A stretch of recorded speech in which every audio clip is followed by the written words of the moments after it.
ህንፃ እንገዛለን፣ እንሸጣለን፣ እናስተዳድራለን። ንብረት እና ሀብቶች የግለሰብ፣ የመንግስት፣ የኤንጂኦ እንደዚሁ እናስተዳድራለን።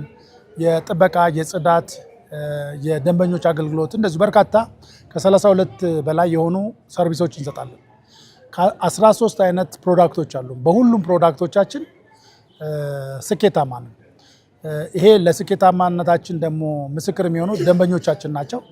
በየጊዜው ተቋማችን እያደገ እየሰፋ ታማኒነት እየጨመረ የሄደ ተቋም ነውና አልተሳካልንም ብለን የምናስበው የአገልግሎት አይነት የለምና በሁሉም ዘርፎች ውጤታማና ስኬታማ ነው።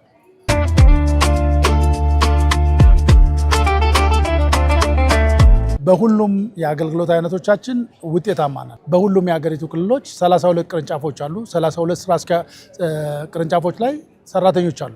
በሁሉም የሀገሪቱ ክልሎች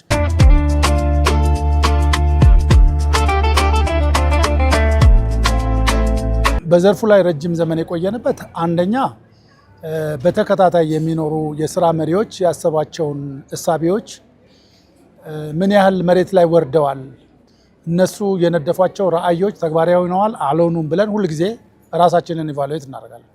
ሁለተኛ የደንበኛ ፊድባክ እንቀበላለን። ደንበኞቻችን ስለ አገልግሎታችን፣ ስለ ሰራተኞቻችን አጠቃላይ የሚሰጡንን ፊድባክ እንወስዳለን።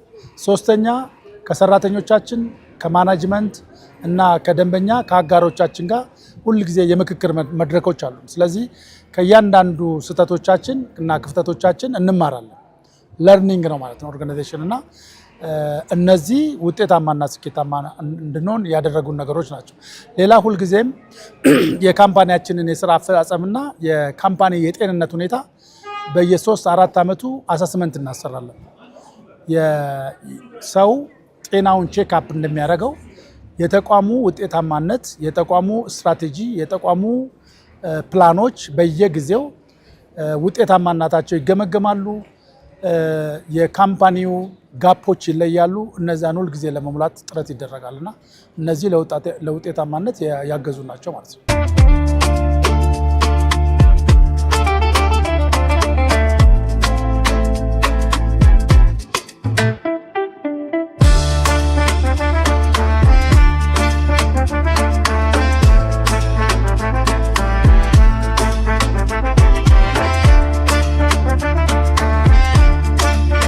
የስልጠና ማዕከላችን በጣም ዘመናዊ የስልጠና ማዕከል ነው።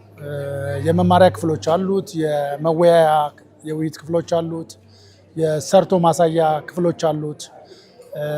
እነዚህን ደግሞ የሚደግፉ ፕሮጀክተር፣ ዋይፋይ፣ የራሱ የሆነ ጄኔሬተር፣ የራሱ የሆነ ትራንስፎርመር፣ የራሱ የሆነ የመመገቢያ አዳራሽ አሉት ማለት ነው እና ወደፊት የምናስበው ስማርት ክላስም ይኖረናል እና እሱን በእቅድ ደረጃ ነው ያለው።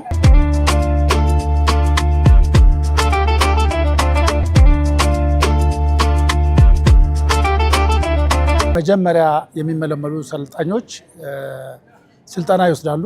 ከኢንዳክሽን ስልጠና ጀምሮ የስነ ምግባር የሙያ ስልጠናዎች ይወስዳሉ። ቴክኒካል ታክቲካል ስልጠናዎች ይወስዳሉ። የስልጠና ክፍላችን ደግሞ የጋፕ አሰስመንት ይሰራል። አሁን ስልጠና ስንሰጥ አንደኛ ሰራተኞቻችን ምን አይነት ክፍተቶች አሉባቸው፣ በደንበኛ ምን አይነት አስተያየት ተሰጥቷል፣ አሁን ዘመኑ በአገልግሎት ምን ላይ ደርሷል የሚለውን አይተን ከአሰስመንት በኋላ ነው ስልጠና የምንሰጠው። በስልጠና ወቅት ሁል ጊዜም ስለ ስልጠናው ሰራተኞች ምን ቅድመ እውቀት አላቸው የሚባለው እንደዚሁ አሰስ ይደረጋል። ከስልጠና በኋላም አሰስ ይደረጋል።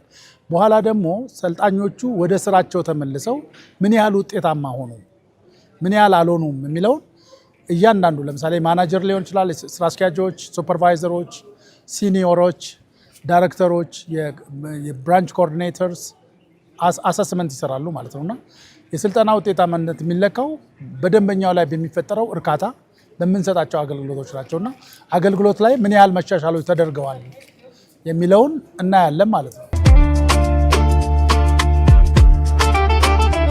ከአገር ውጭ የስራ ስምሪት ላይ መሰማራት ፍላጎት አለ።